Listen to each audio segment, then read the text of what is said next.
Teruma.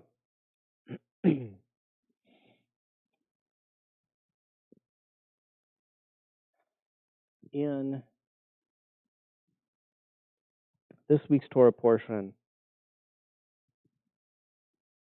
we receive a lot of instructions, measurements for the various parts of the ark,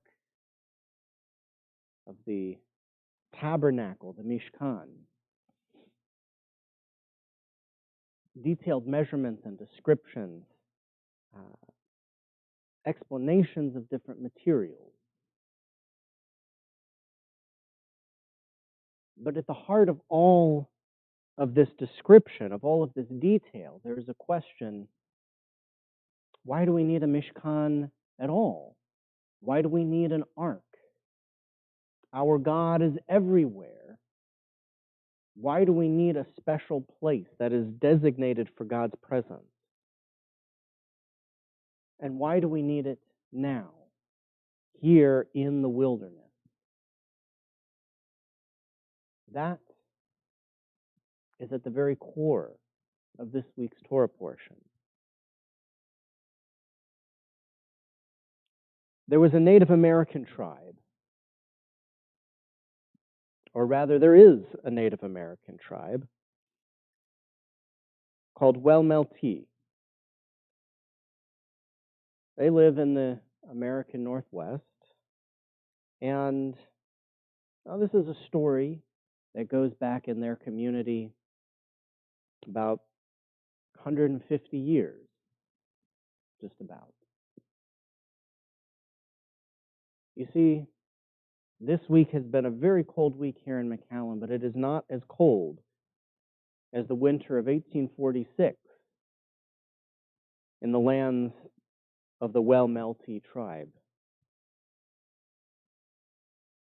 That year was particularly harsh.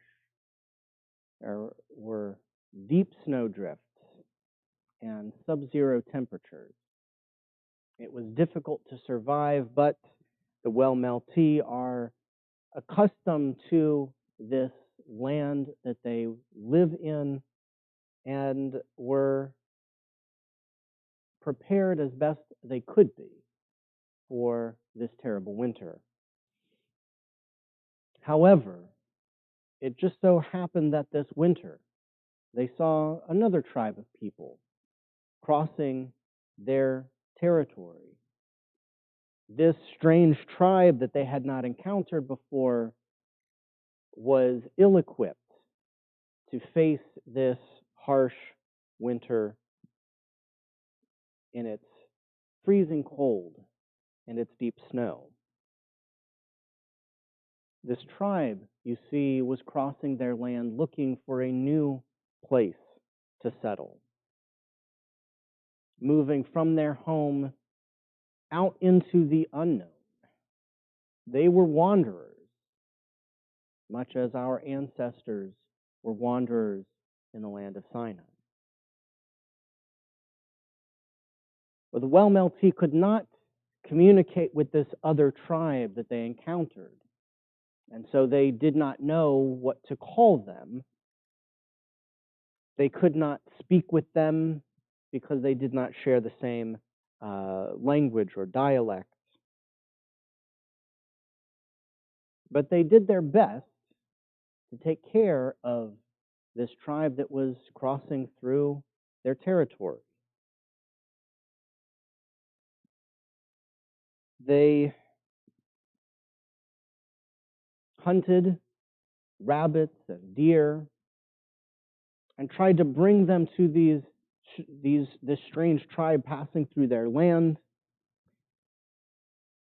But they found as soon as they approached, these strangers would shoot at them. So they left the rabbits and the deer just outside the encampment of these strangers. They continued to leave food and supplies for this strange tribe as the winter worsened, as the snow deepened, as the temperature dropped.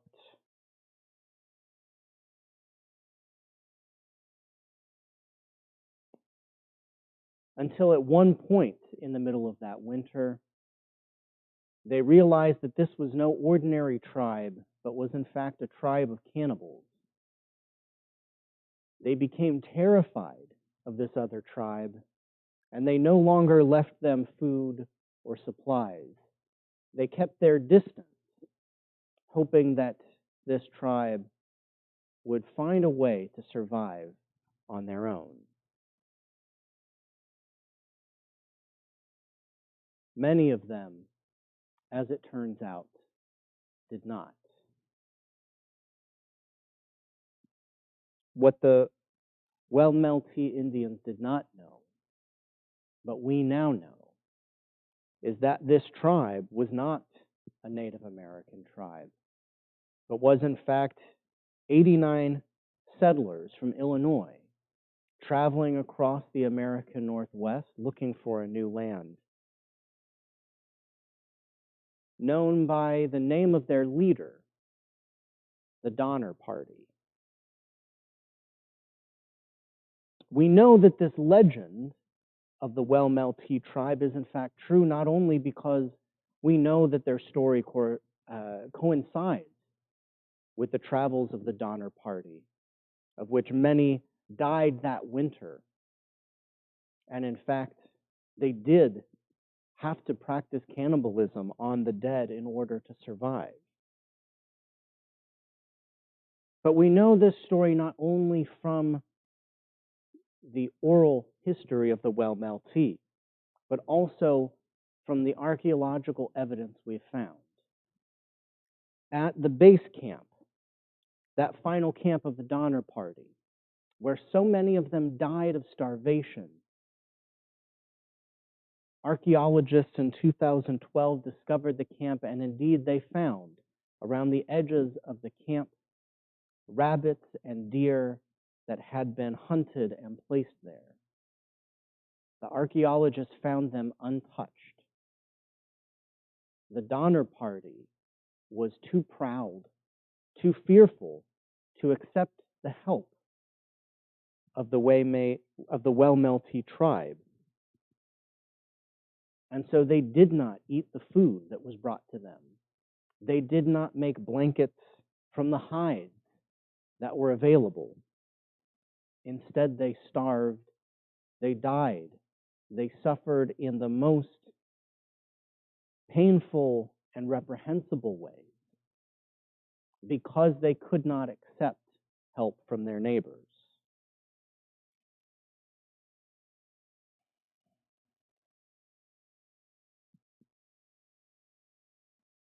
We know that it is a mitzvah to give, and that it is also a mitzvah to receive tzedakah.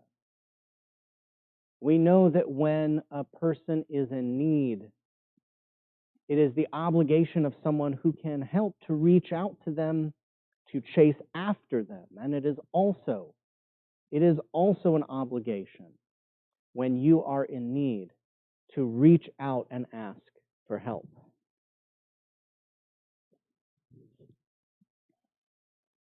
These were wanderers, much like our ancestors, who hoped that they could find a good land, a sacred land, a promised land, at the end of their wandering. And yet our ancestors understood that holiness, sacredness, the presence of God in your land does not come at the end of the wandering, but in the midst of the wandering. And it is our job to build a dwelling place for God in our midst. It is our job to make sure that our wandering is occupied with holiness as much as our hopes for a destination. That as we wander, we build a mishkan in our heart, that we build a place for God, even in our most difficult, trying, troubling times. It is our job to remember holiness and to remain holy. Rabbi Tamara Ashkenazi in reading this week's Torah portion, makes a remarkable observation. She notes that while the prescription for the Mishkan, which gives the instructions for building it, begin with the ark itself, the instructions for the ark and the instructions for the tent, the instructions for the surrounding courtyard of the Mishkan, from the center out. When the Mishkan is actually constructed, it is from the outside in. This tells us that we must know what is at the heart, at the core, that it is God, but that we must build, we must take practical steps to make sure that that is protected and safe. We cannot leave the ark bare and unprotected in the wilderness. First, we must build the Mishkan, the holy and sacred tent, the shelter to put the ark into. So it is in our lives. We must know what's in our hearts, make sure that there is a place for God. And at the same time, we must build to ensure that our bodies are cared for, our homes are cared for, and our community is cared for.